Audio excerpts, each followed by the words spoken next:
السلام علیکم عزیز طلبات، آج جماعت ہفتم کے لیے میرا 34واں لیکچر ہے۔ ہفتے کا دن ہے تاریخ 22/8/2020۔ جماعت ہفتم اردو کا مضمون ہے۔ نیا سبق شروع کر رہے ہیں، دادی زمانی پڑھائی ہوگی اور املا کے الفاظ۔ پہلے املا کے الفاظ میں ریڈ آؤٹ کر لوں تاکہ آپ لوگوں کو اس کام کی سمجھ آ جائے، الفاظ مشکل جو ہیں سمجھ آئے۔ انہماک غور سے، توجہ سے، سکون سے سنیے۔ نابینا، نکڑ، کونے میں جو چیز ہوتی ہے اس کو نکڑ بولتے ہیں۔ جہاں جیسے ٹرن ہوتا ہے نا، تو کونے میں جہاں کوئی جگہ اس کو نکڑ بولا جاتا ہے۔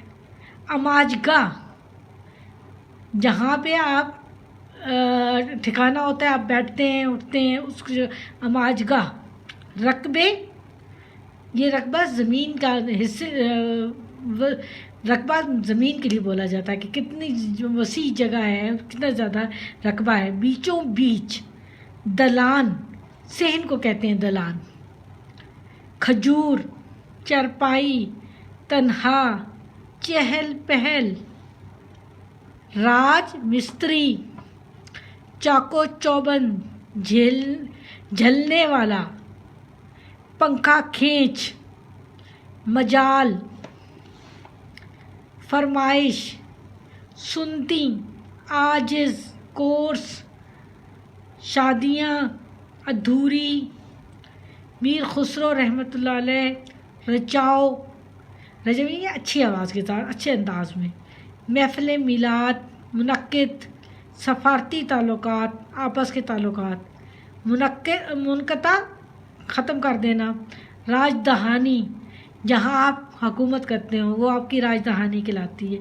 چپکے چپکے، آہٹ، مانجھتے، تنہائی مین اکیلے میں ہوتے ہوئے۔ ڈانٹا، روٹ بیٹھا۔ صلح، چٹخارا، چٹوری، پختہ، مثالیں، چولہے۔ ہانڈی، محروم ہے یہ۔ پیتل، پنٹ کٹی، یہ چھوٹی سی جو کٹوری ہوتی ہے نا اس کو پنٹ کٹی کہتے ہیں۔ اوکھلی، موسل، اوکھلی ہوتی ہے جس میں ہم چیز کوٹتے ہیں، موسل وہ ڈنڈا جس سے کوٹا جاتا ہے۔ سوغاتیں، ایسی چیزیں جو کسی جگہ کی مشہور ہو تو ان کو سوغاتیں کہا جاتا ہے۔ مونگ پھلی، چلغوزے، اخروٹ، گریاں۔ با محاورہ، محاورات۔ لغت، سہارا، کنگھی، چوٹی گوندنا، پجامہ، صدری۔ مخصوص پہناوا، خاص پہناوا، اوڑھتی، دہن پان سے، یہ جو منہ کے حصے ہوتے ہیں نا ان کو کہتے ہیں دہن، ہونٹوں کے ساتھ ساتھ کنارے جو ہوتے ہیں۔ پان سے، یعنی ان کا پان کھانے کی وجہ سے ان کی یہ جگہ سرخ رہتی تھی۔ ٹٹول، پڑھواتی، خصوصی۔ روپیہ، عیدی۔ بھلی، یہ ایسے لام ہے، یہ اوپر ذرا غلطی سے ہو گیا، لام، بھلی چنگی۔ سورہ یاسین، یہ جب کوئی بیمار ہو تو اس کے اوپر پڑھی جاتی ہے تو اللہ اس کے لیے آسانی پیدا کر دیتا ہے۔ افسردہ، بچھڑ گئی۔ مرحوم، فوت شدہ کے لیے۔ رسوم، جو ہمارا جنازہ اور چیزیں پڑھتے ہیں نا ان کو رسوم کہا گیا۔ شرکت، رخصت۔ معصوم، سادہ لو، مخلص، یہ دادی زمانی کے لیے الفاظ استعمال کیے ہیں کہ وہ بہت مخلص تھی، سادہ تھی، معصوم تھی اور اس دنیا سے خاموشی سے رخصت ہو گئی۔ اب ہم نے یہ چیپٹر پڑھنا ہے، ٹھیک ہو گیا بیٹا؟ اب ہم پڑھائی شروع کرتے ہیں۔ دادی زمانی، کوئی کہانی کو استاد محترم کی زبانی توجہ اور انہماک، غور و فکر سے، شوق سے، لگن سے سنیے۔ ان کا اصل نام تو زمانی بیگم تھا، مگر محلے بھر کے آپ کو صحیح سمجھ آنا چاہیے، محلے بھر کے بچوں کی دادی زمانی تھی۔